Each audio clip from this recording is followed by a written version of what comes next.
Bonjour et bienvenue sur Gaming Highway. Nous sommes sur la 4e vidéo sur Echo the Dolphin, Defender of the Future sur PS2, Four Ways of Mystery. Et là vous voyez, on est dans des cavernes sous-marines, ça commence un petit peu à se corser. Surtout que là véritablement on peut parler du point de départ de toute la difficulté du jeu, parce que nous allons nous retrouver dans un environnement hostile où les possibilités de survie vont être assez réduites. Là dans l'immédiat ça n'a pas l'air, il y a des petits poissons que vous voyez un peu partout et on va prendre un pouvoir qui va nous permettre d'allonger notre barre d'air. Le souci c'est qu'on va se retrouver également dans un réseau de grottes labyrinthiques absolument démentielles, où on va devoir s'orienter en évitant pas mal de saloperies comme des murènes, des plantes et j'en passe et des meilleurs. Bref, c'est un des niveaux les plus difficiles du jeu, c'est vraiment le premier niveau qui va tester votre patience. Alors comme vous le savez, j'ai fait le jeu, j'ai fait le niveau à plusieurs reprises, mais je peux vous dire que la première fois j'y ai passé du temps. Et croyez-moi, si la première fois que vous essayez le jeu, vous ne trouvez pas ce niveau assez difficile, attendez de voir les autres, ça va être une autre sinécure, hein. Je peux vous le dire. Alors là nous venons de récupérer un pouvoir d'air qui, comme son nom l'indique, va nous permettre d'allonger notre barre d'oxygène. On va voir ça un petit peu plus tard. Tout d'abord on consulte un petit peu les informations concernant les lieux. Et nous avons un dauphin aussi, je crois qu'il nage dans le coin, il est là-bas. Qu'est-ce qui m'a touché là? Bon bref, c'est pas grave. Alors, nombreux champs de la mer. Prenez tous les champs de vos amis, mais n'oubliez pas les glyphes, leurs pouvoirs sont plus forts que tout. Bah, ça, bien évidemment. Alors, les glyphes, en l'occurrence, vous avez vu, c'est les glyphes d'oxygène, les glyphes du pouvoir du sonar, les glyphes de vigueur.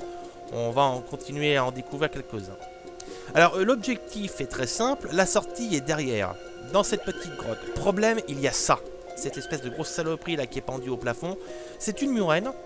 Et si jamais j'ai le malheur de passer en dessous, qu'est-ce qui va se passer? Elle va me bouffer.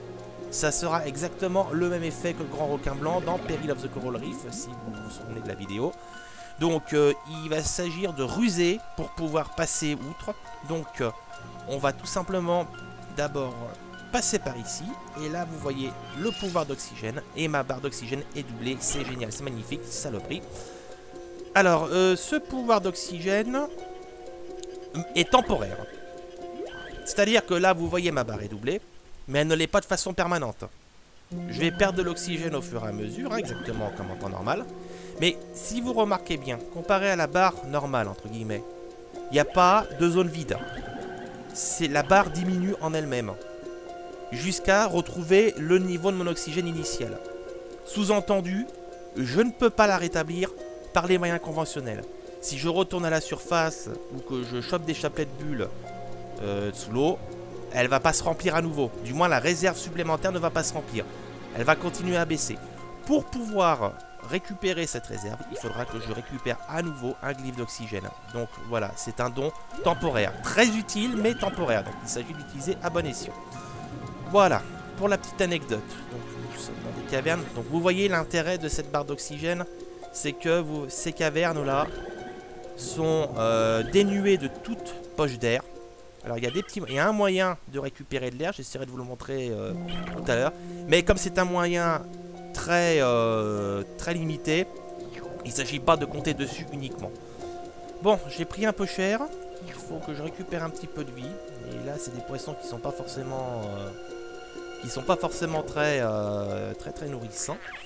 Voilà, le pouvoir d'air est épuisé, vous voyez, et là du coup, la barre d'oxygène normale se vide, et vous voyez, j'ai à nouveau cette petite zone de vide qui s'affiche. Donc voilà pour l'anecdote à nouveau.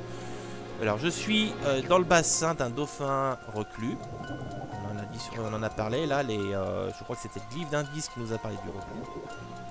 Alors, vite fait, je finis avec les poissons. Je vais pas récupérer de l'air tout de suite parce que c'est inutile. Je vais refaire un peu après. Et nous avons une raie. Alors, voyons voir, qu'est-ce qu'il a à nous dire. Voilà, allez.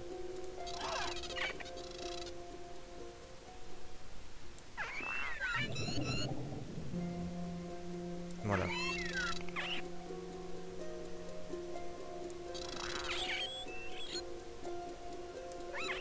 Voilà pour l'anecdote.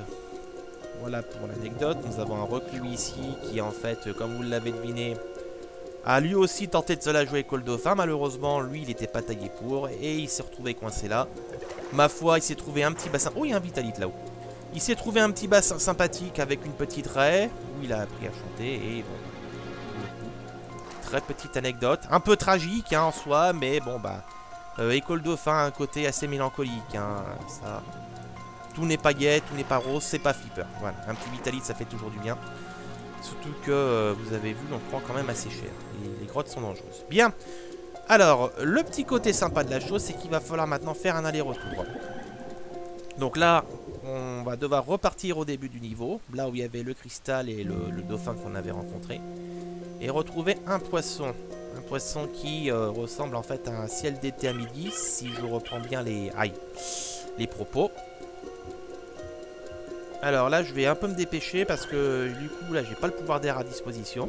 Mais regardez, petite astuce. Si je me débrouille bien, vous voyez là, voilà. Cette palourde là, elle a deux particularités. La première, c'est qu'elle lâche des chapelets de bulles qui me permettent de récupérer un peu d'oxygène, donc ça temporise. Par contre, il faut pas se planter, il faut bien viser les bulles parce que sinon, vous récupérez très peu, voire pas du tout d'oxygène. Et surtout, vous avez vu, il y avait une petite perle. Une petite perle qu'elle contenait. Et si je la mange, eh ben, je récupère ma vie. Voilà, et là, c'est toute ma vie que je récupère. Donc, double utilité, bien sympathique, ma foi. Merde, là, par contre, j'ai un peu gaspillé. Il y a un sonar qui est parti en loose, là. Je vais pas toucher la perle, du coup. Mais bon, c'est pas trop grave, parce qu'au retour, on va disposer du pouvoir d'air. Alors... Ah oui, là, le cristal. Alors, chaque grotte a son propre cristal de couleur. C'est pratique parce que ça donne des indications sur quelle grotte correspond à quel endroit. Donc vous vous repérez grâce aux couleurs. Et ces cristaux, si on détecte que vous êtes blessé ou un truc du genre, ils vont vous recharger en vie, en oxygène, en tout ce que vous voulez. Bien, alors notre poisson se trouve ici. Il faut juste que je sache où. Alors faut pas trop que je nage par ici. Il faudrait pas que je me retrouve sous les griffes du... Enfin sous les dents du labyrinthe. Je crois que c'est lui là. Je crois que c'est lui, oui. Voilà, c'est lui, c'est lui. Viens ici, salopard. Voilà, je l'ai. Parfait. Et on va retourner maintenant du coup voir notre dauphin. Là, ça se corse un tout petit peu. Je peux toujours utiliser mon sonar, mais comme je ne peux pas charger les adversaires, je ne peux pas me nourrir. Parce que comme j'ai déjà un truc dans la gueule... Ah, casse-toi. Il faut que je fasse assez attention. Fort heureusement, je peux toujours utiliser mon pouvoir du sonar. Contre cette petite plante, vous voyez, ces espèces d'anémones de merde qui ont font à peu près le même effet qu'une méduse, hein, en bougeant un peu moins. Voilà. Là, c'est un petit peu le côté stressant de ce niveau, vous voyez, c'est que d'un côté, comme on est dans un endroit où tout peut venir de n'importe où, vous êtes tenté d'y aller à la prudence. Le souci, c'est qu'avec votre oxygène qui s'amenuise, vous êtes pressé quand même par le temps. Donc il faut trouver un bon compromis entre gestion de vos adversaires et rapidité. La première fois, franchement, je me suis noyé à plusieurs reprises parce que je perdais trop de temps. Et il a fallu véritablement que je trouve un rythme. Et ça c'est... Oh là, oh là, oh là, oh là, oh là. Oh putain. Il va falloir faire attention. Très attention. Et là, comme je l'ai dit, je peux pas me nourrir. Hop, la murène. Par contre, toi, je t'ai vu venir. Ouf, dans le bassin. Voilà.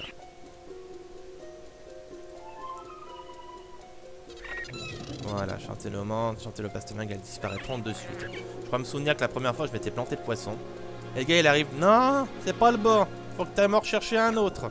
Imaginez un peu le gars qui a galéré dans les tunnels, qui en a chié. Il arrive, il est sur les rotules. Enfin, si on peut être sur les rotules quand on est un dauphin.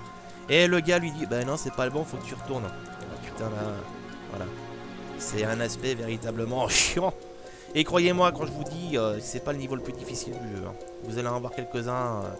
Je pense qu'on se réserve une petite crise d'arrachage de cheveux. Il y en a un auquel je pense tout en particulier, même deux. C'est le genre de niveau, vous voyez, même après des années, même après plusieurs plays, vous avez toujours du mal avec. Hein. À moins de passer vraiment vos heures sur École Dauphin, voilà. Alors voilà, le champ de l'arrêt du coup que nous avons obtenu nous permet de diriger les raies manta, c'est-à-dire ces grosses raies, à l'envie. Puis ces petites raies pastenagues là en dessous, vous voyez. Hop, je lui fous un coup de sonar dans la gueule. Bon là, elle n'a pas réagi plus que ça, mais bon, c'est pas... Bien, maintenant on va retourner au début du niveau et nous allons du coup prendre un autre chemin. Alors d'abord, on va repartir par là. La murène, attention, je t'évite. Bien, on va s'agir de pas traîner là, parce que en plus j'ai utilisé un coquillage au passage, donc je n'ai plus d'air à reprendre. Donc attention, on va trouver les petits coins. Voilà, voilà, voilà. Là c'est plus chiant qu'à l'aller parce qu'on n'a pas le pouvoir d'air. Je vais utiliser le coquillage, parce que comme je suis pas censé revenir ici, autant ne pas gaspiller les ressources. Ah mais là j'ai complètement foiré mon coup là pour le coup, j'ai perdu du temps. Bon, je vais quand même essayer de récupérer la perle, voilà, pour reprendre de l'oxygène. Mais il va pas s'agir de traîner. Quand je vous dis qu'il faut bien viser, hein. C'est surprenant parce que Echo est assez maniable, mais c'est vrai que du coup, comme on est dans un environnement véritablement en 3D, c'est-à-dire on peut aller en haut, en bas, à gauche, à droite, où vous voulez. Ah, une deuxième pas lourde, je vais peut-être avoir un petit peu plus de chance là. Voilà, là j'ai mieux géré mon coup. Puis surtout, ils ont véritablement étudié les mouvements du dauphin hein, pour pouvoir les reproduire fidèlement. Je rappelle tout de même qu'il n'y a pas de motion capture qui a été utilisé. Hein. Je pense qu'ils ont évité de faire ça par peur. Voilà, le cristal qui me soigne, c'est génial. Par peur, je pense qu'on parle de cruauté animale. Hein. Déjà, vous savez, le dauphin est une espèce quand même assez menacée. Hein. Et on gueule sur les Marineland, on gueule sur les massacres de dauphins au Japon, etc. Et là, ils ont fait vraiment un boulot énorme de documentation sur les dauphins pour pouvoir un peu réussir à reproduire les mouvements fidèlement. Et ils ont fait un travail assez phénoménal. Le jeu avait été salué pour son animation, hein, je rappelle. Hein. C'est déjà un boulot sur lequel ils avaient géré avec le École Dauphin premier du nom. Alors, donc, oui, je crois que c'est la caverne rouge. Hein. Alors... Donc là on a le pouvoir de l'air aussi, donc déjà ça nous donne un petit avantage. Alors, voyons voir. Voilà, elle est un peu moins longue en plus cette caverne. Alors ici, déjà, un autre pouvoir d'air en plus pour le retour, si ça c'est pas génial. Et en plus on a un vitalite, il est sous l'eau. Oh putain, et en plus on a du requin. Alors attends, salopard. Quand même, je vais quand même le buter. Non, je sais pas si je vais avoir... Si j'ai trop besoin de le buter, ce con là. Putain mais il m'en veut là. C'est genre, t'es rentré chez moi, connard, qu'est-ce que tu fous là quoi. Bon, je vais essayer de prendre juste le vitalite là. Ah, si j'arrive déjà à le viser. C'est que j'aimerais bien prendre mon temps, voilà, mais j'ai, voilà. Si je prends mon temps, il y a ce salopard qui est en train de me déglinguer là, donc je vais m'en débarrasser, je pense. Là, c'est là que vous êtes content quand vous avez un pouvoir de vigueur. Voilà. Toi, mon gars, tu me la fais pas par derrière. Un petit poisson là pour la route. Voilà, et d'un. Par contre, là, par contre, attention. On va quand même se reprendre un peu de vie là parce que j'ai quand même pris quelques petits coups dans la gueule. Oui. Lui là-bas. Et hop, sonar du requin. Et voilà. Et là, je peux prendre mon vitalite sans problème. Je vais récupérer un peu de vie. Et là, nous allons pouvoir faire joujou avec l'arrêt qui se trouve ici. Le but, ça va être tout simplement de l'amener dans la pièce à côté, là où il y a la Madame la Murène, pour pouvoir passer outre. Passer dessous, pour être plus précis. Elle va me servir en fait de parapluie. Alors, là, voilà, il faut bien que je l'oriente. Voilà, et là, elle va aller toute seule comme une grande dans la grotte. J'ai plus qu'à la suivre. Salope de Murène. Allez, on avance, on avance, on avance. Alors, je vais quand même... je vais juste vérifier quelque chose. Non, ça va, elle a l'air de se déplacer toute seule. Je crois me souvenir que dans la version Dreamcast, je l'ai faite il y a très longtemps, hein, je rappelle qu'il est sorti en 2000. C'était 2000 ou 2002 2002. Ouais, 2002, je crois. Je rappelle que dans la version Dreamcast, je crois... si on donnait pas un coup de sonar dans les fesses de l'arrêt, celle-ci faisait demi-tour. Donc il fallait vraiment la discipliner à ce niveau-là. Là apparemment elle a l'air d'y aller toute seule sans trop de problèmes, donc c'est pas plus mal. Ça nous permet un petit peu de... Ça nous évite un peu de nous casser la tête. Je me souviens que ce passage était casse-tête, justement à cause de l'arrêt qui faisait demi-tour. Donc je pense qu'ils ont un petit peu corrigé ça pour faciliter les choses. Voilà, nous avons notre raquet ici. Et donc il faut que je trouve la Murène est là. Donc là c'est là que ça va se calculer au millimètre près. On va amener la murène gentiment vers la murène. L'arrêt vers la murène. Je vais trouver mes mots. C'est un peu chiant de... Voilà. Alors là, j'ai pas l'impression... Ouais, elle est pas en dessous, là. Puis vous avez vu, elle a un peu changé de direction, là, pour le coup. Je pense qu'ils ont pas tout discipliné chez elle. Allez, hop. Et là, ma grosse, tu vas passer par là-bas. Tu vas les... Parce que la murène, elle osera pas s'attaquer à l'arrêt. Voilà, c'est trop coriace, c'est saloperie. Voilà. Ah putain! Et voilà, je me suis fait avoir. Je me suis fait avoir. Alors, rassurez-vous. Si je ne me trompe pas, voilà, l'arrêt est toujours là. On va pas devoir tous retaper à zéro. Et j'ai l'impression qu'ils ont aussi installé un système de checkpoint. Hein. Parce que si ma mémoire est bonne, je crois qu'on devait tous retaper hein, sur la version Dreamcast. Allez. On va refaire ça correctement. Donc là, ça vous a donné l'occasion de voir. Si vous vous plantez avec, si vous essayez de passer en force avec la murène, vous vous faites ramasser les fesses. Quoi. Par contre, attendez, avant de passer quand même sous la murène, je regarde un peu mon oxygène là. Je vais aller récupérer un glyphe d'oxygène, histoire d'assurer mes arrières. Il faut juste que je retrouve là où ça se trouve. C'est par ici je crois, c'est pas cette grotte là, c'est une grotte un peu en hauteur. C'est celle-là. Voilà. Je prends un pouvoir d'air. Comme ça au moins on a une réserve. Et ça nous garantit une petite sécurité. Bon ma copine Lara elle est où? Lara Fabian. T'es où? Parce qu'elle s'est planquée cette saloperie, elle est là-bas je crois. Allez. Donc là on va là-bas je crois. Voilà, là je crois qu'effectivement il faut lui redonner quelques coups de sonard dans les fesses, faute de quoi elle continue à... Au bout d'un moment, bah, elle va redécider de choisir son propre chemin. Il faut carrément diriger tout cette bestiole. Voilà, là elle passe par là. Et notre ami le dauphin qui nage ici, donc lui... On va le laisser gentiment dans son coin. Voilà, la murène normalement est ici. Alors là, je me pose ici. Non, ça c'est le champ du poisson là que j'ai fait. Hein. Voilà. Voilà, la murène est en dessous. Là, et vous voyez, je passe en dessous sans problème. La murène n'a pas pu m'attraper. Et je peux explorer ces cavernes. Alors, là, va s'agir de faire attention. Attention, je me suis coincé là. Petite marche arrière, comme les camions. Très bien, c'est parfait.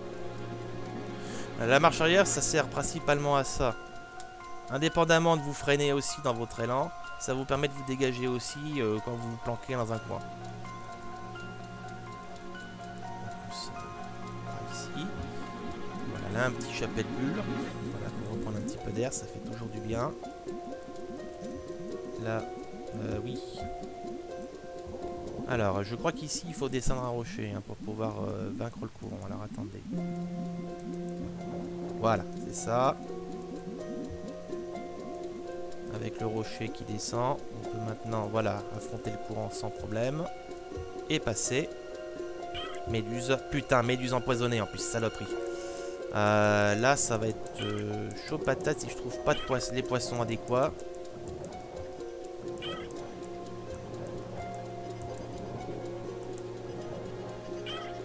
En plus, ce connard de cristal ne me soigne pas comme de bien entendu. Voilà. Oui, c'est bon. J'ai pris cher quand même, mais ça passe. Oh putain. J'y crois pas. Salope de méduse. Bon. Ouais, non, mais là, je sens que... Ouais, ça sent la mort, là. Ça sent la mort, ça sent la mort. Je vais crever, je crève. Adieu. Grosse bise et bon vent. Bon. Allez, du coup je repasse où je suis toujours dans les cavernes, ça va. Je vais pas me retaper le coup de la murène. Bon, on va faire attention. C'est ça, vous voyez ce que je disais tout à l'heure. À cause de l'oxygène, on se presse et du coup, en termes de prudence, on perd. Et on se fout directement le nez le premier dans tous les ennemis qui se pointent.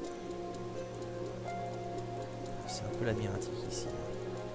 Bon, ce qu'il faut vous dire, c'est que là, vous avez fait le plus dur du niveau. Hein. Là, le reste, c'est vraiment vous orienter pour pouvoir quitter les lieux. Allez, hop, le rocher pour le courant. Ça aussi, hein, déjà dans le tout premier Echo sur Mega Drive, bon, il y avait un système de courant. Alors, il y avait des courants contre lesquels vous pouviez vous battre, entre guillemets. Et vous aviez des courants qui étaient beaucoup trop forts. Il fallait alors trouver des petits rochers pour pouvoir effectivement passer. Voilà, j'ai récupéré un peu d'air là. Bon, la vie, j'en ai pas besoin. Alors attention, ces saloperies de méduses. Alors, ça va cette fois-ci. Alors attention. Oh putain, c'est quoi ces merdes? Ah, c'est les poissons hérissés. Héhé. Ça aussi, en classique déco, les petits poissons hérissés. Il y en a certains qui pouvaient d'ailleurs être très agressifs. Dans le tout premier, là encore. Je crois que c'est tout droit du coup. Attention, pas deux fois, limite les filles. Quoique là, on aurait eu des poissons guérisseurs, donc ça aurait été.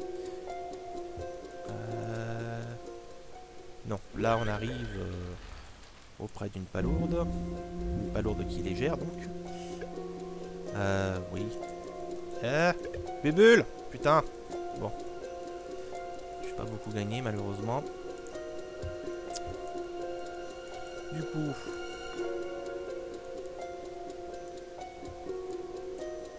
Attention. On va aller par ici. On a encore une palourde. Là par contre je pense que je vais quand même prendre de l'oxygène. Voilà. Ah putain, me suis encore fait empoisonner, merde. Je crois savoir qu'il y a des poissons anti-venin par ici, là. Bah, justement là d'où je viens. Je vais y retourner vite fait. Voilà, ils sont là. Il n'y en a que deux, hein, putain, il y a encore, faut bien les viser. Voilà. Par contre, juste ce que je vais faire quand même, c'est que je vais retourner à droite là. Ah putain, j'ai pas le temps avec l'air. Il faut que je me presse là. Bon, bah, écoutez, on va passer par ici. Le stress, hein, le stress. Ah ah.